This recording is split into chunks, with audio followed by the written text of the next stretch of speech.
पुरुषोत्तमम परम दयाल परम पुरुष जो भी हम लोगों के बचने बढ़ने के पथ पर अपने वाणियों के माध्यम से निर्देशित करते हैं, वो हमें सतर्क कर देते हैं। एक तरह का वो परम पिता का विश्ववाणी होता है, एक तरह का वो प्रेडिक्शन होता है कि क्या करने से क्या उसका परिणाम होते हैं। उस परिणाम के बारे में भी अज्ञ प्राज्ञ दृष्टा पुरुष जो है उस बात को बता देते हैं। जो उन्हीं के संग अपने जीवन को चलाने का प्रयास करते हैं,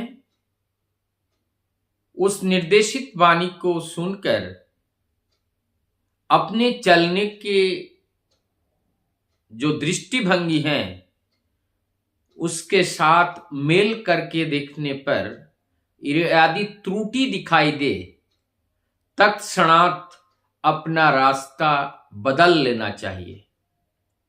बदलने से जीवन चलने के पथ पर एक विशाल क्षति होने से हम बच जाते हैं। ऐसे ही कुछ अभूतपूर्व वाणी और जिसके अंदर छिपा हुआ है हमारे जीवन चलने का पथ, मैं आज उस बात को आप लोगों के सामने रखने का प्रयास करूंगा। और ये परमदयाल श्री ठाकुर जी ने कब दिए हैं? ये मई महीने के 10 तारीख को 1948 और सुबह 11 बजे का समय, जब भक्तजनों से व्यवस्थित होकर वार्तालाप कर रहे थे, उस समय जो शब्द निकला उसमें से कुछ चुनिंदा शब्द कि सेवा की बात आते हैं। सेवा का अर्थ ही होता है परिपूर्ण परिपोषण, लेकिन यहां पर हर चीज की बात अलग अलग है। कहीं पे परिपूर्ण, परिपोषण और परिरक्षण, ये परिपूर्ण करने का, परिरक्षण करने का, परिपोषण करने का जो कार्य हैं, इसी को ही सेवा कहते हैं। या सहज भाषा में अगर हम इसे बोले, प्रयोजन प्रयोणी कर्तव्य, प्रयोजन को, किसी के प्रयोजन को पूर्ण करने के लिए जो कार्य किया जाता है वो वास्तव में सेवा है। ठाकुर जी यहां पे कहते हैं आप किसी को सेवा दो,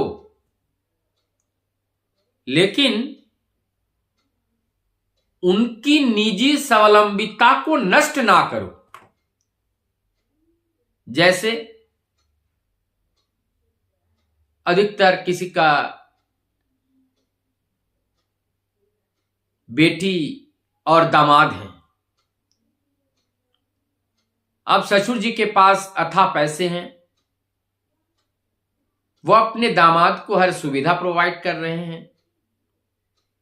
बाद में पता चला वो देख रहे हैं हमें और हाथ पांव मारने की जरूरत क्या है, हमारे पैसे तो आ ही रहा है, प्रयोजन तो पूर्ण हो ही रहा है, तो अनर्थ हमें और ये कार्य करने की जरूरत नहीं है। आवश्यकताओं से ज्यादा देकर उनकी स्वावलंबिता को नष्ट करना, ये सेवा अच्छा नहीं है।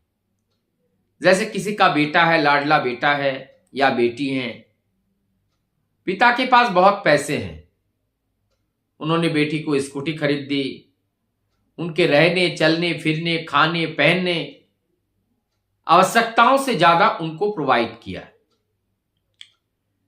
लड़का जो मांगा उसी को वही दिया, बड़े बड़े गाड़ी, बड़े बड़े मोबाइल।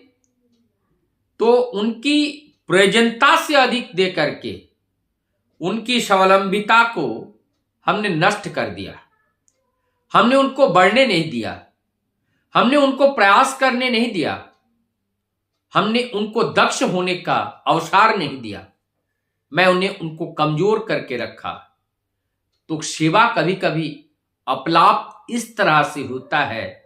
ऐसी सेवा करने से ठाकुर जी ने बारंबार माना किए है। और एक जगह है इस सेवा की बात को लेकर, यह भी मई महीने के ये 11 तारीख की बात है और ये रात्रि की समय का बात है। यहां पर ठाकुर जी कहते हैं, मनुष्य को जो सेवा हम दे रहे हैं, अब हमें उनकी मन की स्थिति को जानकर, उनकी चेतनता को जानकर, उनकी आवश्यकताओं को जानकर, यहां पर मन की इनका आवश्यकताओं को जानकर, मन को जानकर के हमें देना है। अर्थात उनकी आवश्यकता क्या है, वो आवश्यकता जानकर यदि हमने सेवा नहीं दिया तो वो सेवा व्यर्थ जाता है। किसी को भूख लगी है, हमने उसको पढ़ने के लिए बहुत सुंदर किताब दे दी, तो वो किताब तो वो पढ़ेगा नहीं, क्योंकि भूख के मारे वो परेशान है। तो ये व्यर्थता की सेवा हो गई। ठाकुर जी कहते हैं ऐसी व्यर्थता की सेवा नहीं करना चाहिए। और एक कहते हैं, हमारे चलने के पथ पर ऐसे बहुत सारे कर्म आते हैं, बहुत सारे विचार आते हैं। हम लोग सोचते हैं कि हम ये करेंगे वो करेंगे। ठाकुर जी यहां कहते हैं कि अगर हम किसी चीज करने के लिए प्रतिश्रुति दे रहे हैं तो विलंब ना करके यथा समय उस कार्य को कर लेना ही श्रेय है। यदि उस कार्य को यथा समय हम नहीं करते हैं, विलंब होता है, तब जाकर के वो कार्य और कभी नहीं होता है। तो इस विचार को तत्क्षणात हमें कार्य में परिणत करना चाहिए। ऐसे ही हर व्यक्ति के जीवन में आते हैं, अनेकों विचार आते हैं शुरू करने का, आज करेंगे कल करेंगे, ऐसे करते करते वो शुरू भी नहीं कर पाते हैं। इसलिए तुरंत उसको संपादन करना चाहिए, कार्य में परिणत करना चाहिए, उसमें ही हमारा सफलता है। एक और एक बहुत सुंदर बात ठाकुर जी ने बताए कि कोई अच्छी बात हम जानते हैं, लेकिन वो अच्छी बात केवल हमारी माथा में मौजूद है, हमारे मस्तिष्क में मौजूद है, लेकिन उन्होंने हमने हाथ पैर में उतारा नहीं, अर्थात हम कार्य में उसको परिणत नहीं किया। ऐसा विद्या बेकार है, इस विद्या का कोई कार्य, इस विद्या का कोई अर्थ नहीं है, यह अर्थहीन विद्या है। जो विद्या केवल मस्तिष्क में पड़ा है, वह हम कार्य में नहीं लगाया, तो उस विद्या का कोई भी उपयोग नहीं है, व्यर्थ है वो विद्या। अब कहते हैं त्रुटि विच्युति, एक शब्द है, हिंदी में भी इसको कहा जाता है त्रुटि विच्युति।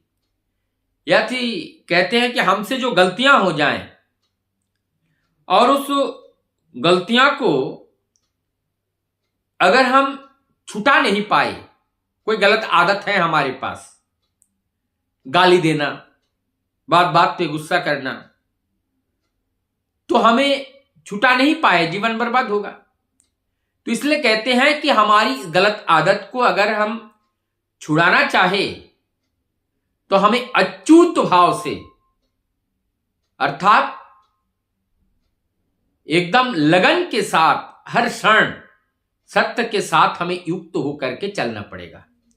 जब हर क्षण हम सत्य के साथ रहेंगे, हमारा मस्तिष्क जब खाली नहीं रहेगा, तो गलत विचार वहां जन्म नहीं लेगा, और जब गलत विचार हमारे अंदर जन्म नहीं लेगा तो गलत काम हमसे करा ही नहीं सकते हैं। इसीलिए हमें सदैव सत्य एवं सत्य के साथ युक्त होकर के अपने जीवन को बिताना सबसे ज्यादा श्रेय है। ठाकुर जी और एक जगह कहते हैं कि आप कृति हो जाओ, लेकिन कर्मजाल मत बिछाओ, कृति हो जाओ। एक है कृत करके कृति हो जाओ। आप कर्म करो और कर्म करके आपका जय जयकार हो, लेकिन ऐसा कर्मजाल का सृष्टि मत करो कि जय जयकार तो हुआ, बाद में ऐसा फंसा कि उस मकर जाल से और निकल ही नहीं पाया, तो ऐसा कर्म किसी काम का नहीं है। ऐसे कुछ मूल बातें हमारे जीवन चलने के पथ पर आती हैं, जिसको मैंने आप लोगों के सामने रखने का प्रयास किया। यह हमारे बचने बढ़ने के पथ पर, ये बहुत पथ पर हमारे रास्ता को परिष्कृत करते हैं। एक तरह से टॉर्च लाइट की तरह हमें उस अंधकार या अज्ञान रूपी जो पर्दा है उसको इस ज्ञान से हम हटा पाते हैं, और जिससे हमें वास्तविकता का दर्शन होते हैं, हमारी दृष्टि बदलती है, और उस जो सर्वज्ञानी दृष्टि से उसका दर्शन करके हम अपने जीवन को बदल सकते हैं। वंदे